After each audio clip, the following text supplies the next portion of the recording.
Scientists in England say they have found a steroid that greatly improves survival in patients with severe COVID-19.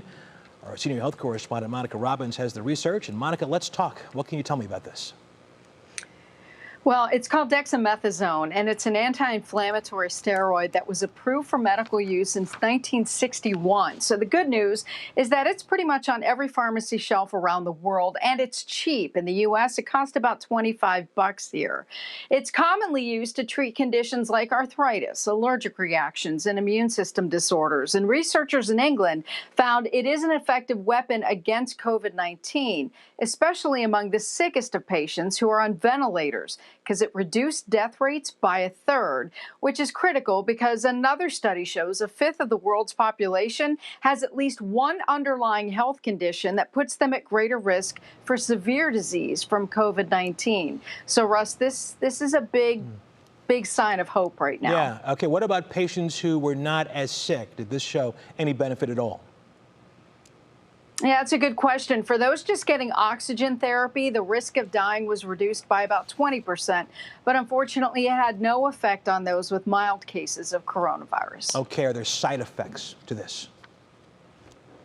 Yeah, every drug has a side effect, and this one, it does suppress the immune system, which ironically could help those who've had an active immune response that damage their lungs. But the immune system, of course, is critical in fighting off the virus itself. However, because of the marked improvement of this study, the benefit of this drug may outweigh the potential harm. However, more studies need to be done to make sure.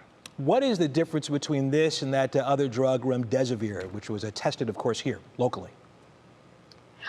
Well, remdesivir shortened hospitalization time, but it didn't have a significant impact on death rates like dexamethasone has. And it's also hard to get.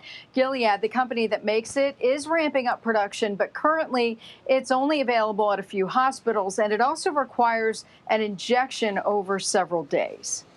All right, Monica, I understand we're also learning more about some of the side effects of COVID on other parts of your body. Tell us about that.